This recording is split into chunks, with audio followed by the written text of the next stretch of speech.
Hi, I am Ann Brayley. I'm also known as SSP Yoda.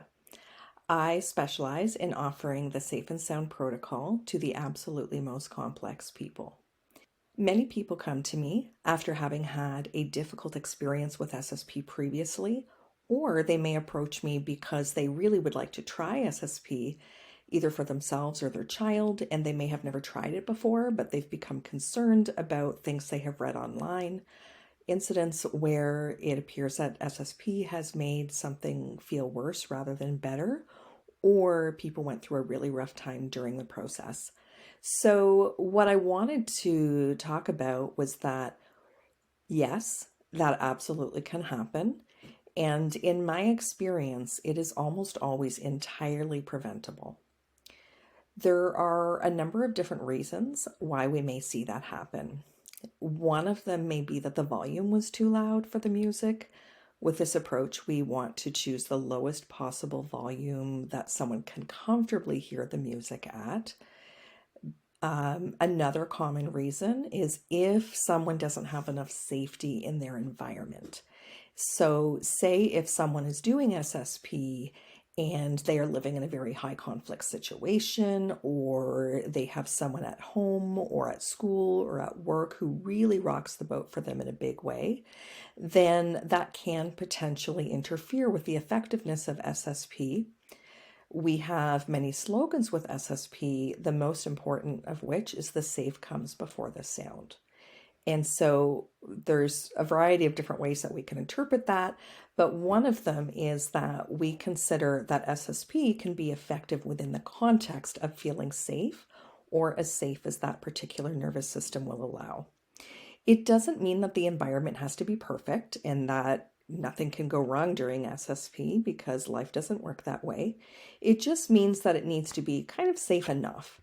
If, say, a child is doing SSP and they become dysregulated during it, which we do our best as providers to avoid, but realistically, there may be moments for even the absolute best provider where things may go off a little bit at first, because it can be a little bit like solving a puzzle each step of the way to determine what's right for that person.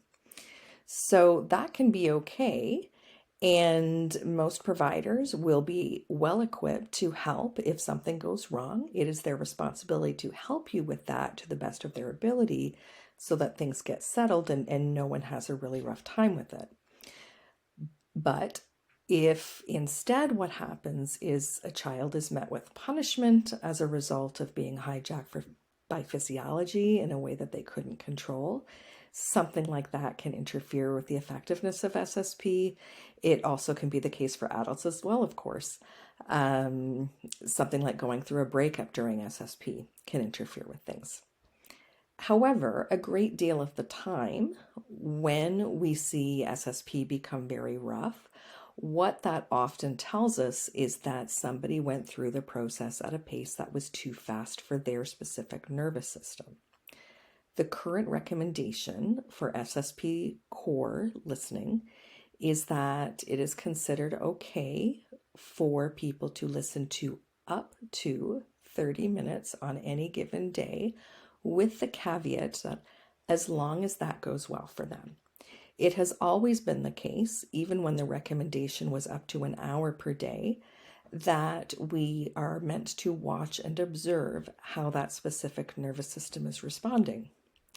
There are many people who can do just fine doing up to 30 minutes at a time if they are working with a very experienced provider who is very closely monitoring and knows exactly what to do if something goes wrong. It can sometimes be okay for some people to listen to up to an hour at a time and do very well with that. However, it's also important to know that for most people, the ideal pacing of SSP is likely to keep changing throughout the process. It is also the case in my experience that even if somebody can listen to 30 minutes per day or even an hour per day and not become overly dysregulated, I find that it's a lot kinder for most people to go more slowly. And I also have actually noticed over the years that people who go more slowly than that tend to get better results. I do occasionally still have people who may not show improvements with SSP, but that has become increasingly rare the more that I have started to have people go more slowly during the process. So, what is slow is very relative. It depends on the individual. So, what we see sometimes is a provider will say, okay, because this person is more complex, I'm not going to have them do up to 30 minutes at a time. I'm going to have them do 5 minutes at a time throughout the process, or 10 minutes at a time, or 2 minutes at a time. And while that is definitely more cautious than just doing 30 minutes at a time, it can still be problematic. The ideal approach is not that we decide ahead of time, this is what pacing is going to look like. It's more so that we make a point of titrating SSP delivery for that individual's nervous system. While there are people that can do really well listening to up to 30 minutes at a time, there are also people who have a really hard time even with 30 seconds at a time. So, how I approach SSP is that each individual coming to me, what I will say is that it's kind of like we're going to play detective together, trying to solve the puzzle of what your nervous system wants. And a trick is that what their nervous system is going to respond best to is likely to keep changing throughout the SSP process. That will especially be true when they move from 1 hour of filtered music to the next. However, I also find that there are individuals for whom the ideal pacing may change from one day to the next. So part of what I do in my practice is that whether I am working with an adult or a child, is that usually what we will do is we will start on the slower side, and then we carefully observe to see what the nervous system response is. I usually will begin by observing the start of listening with somebody age 13 and up, and after that, we stay in touch together over email, checking in, ideally every few days. It's often more often than that at the beginning, and typically starts to spread out to being less often later on once people are in a rhythm with SSP and they kind of know what they are doing. And then we may have times where our communication is a little more frequent again, either because something has come up where they've gotten a bit dysregulated, or they're just letting me know some of the wonderful improvements they're seeing, or very often it's because they're moving to a different hour of filtered music, and we know that the ideal pacing is likely to change.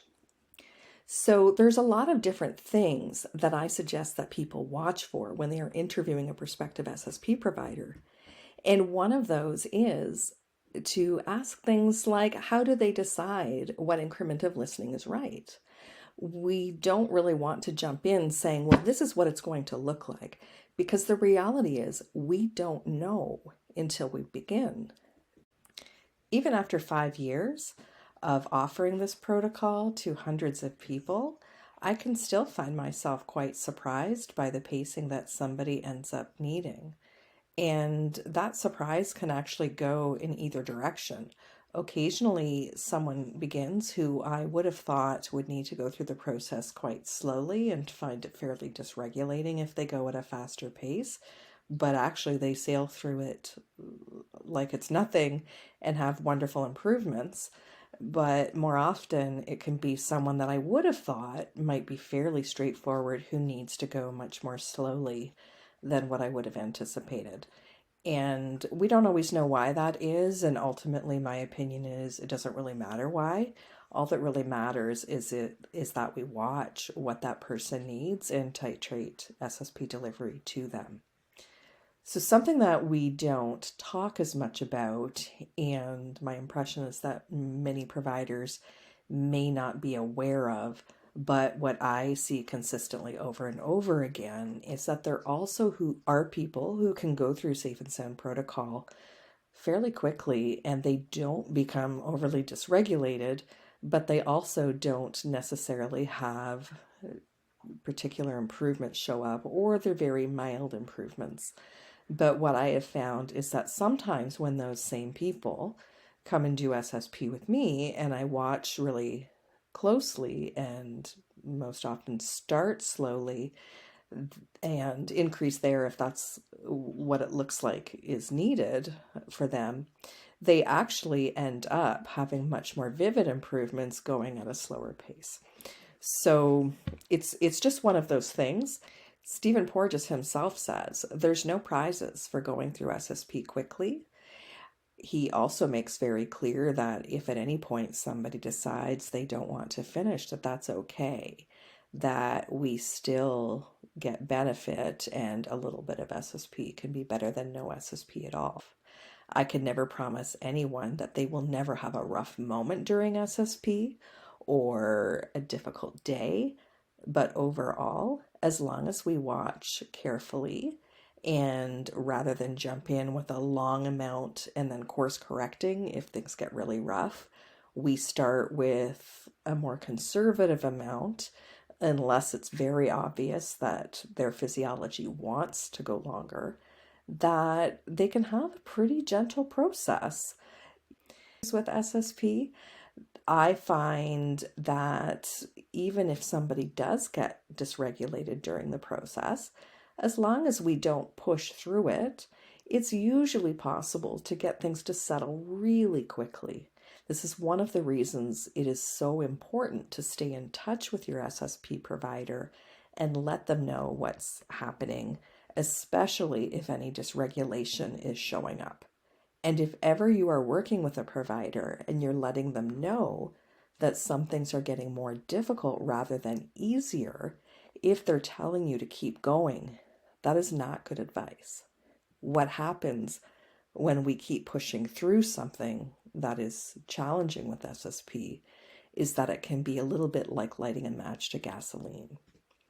However, I have some little hacks that I have discovered with SSP that not only do they help SSP related dysregulation, or really any dysregulation from any cause, almost any cause at all, settle quite quickly. What I find is that people very often have a big burst of improvement afterwards. So my opinion actually is that what I find in my practice is that I love working with more sensitive people with SSP because their physiology always makes very clear to me pretty quickly what it wants. And what I find is that those people have the absolute best improvements of all. So if you're someone who is really scared to do SSP, either because you've had a difficult experience previously or because you have heard about people who have, what I really strongly feel is that the most important thing is simply to choose a provider who knows how to titrate SSP delivery to your specific nervous system rather than using some kind of random formula. It's also, of course, very important to stay in touch with your provider and give them feedback so that they know exactly what's going on so that they can advise you appropriately. There really are a lot of providers who do know how to titrate SSP delivery to the specific nervous system of the individual. So you do have many wonderful choices.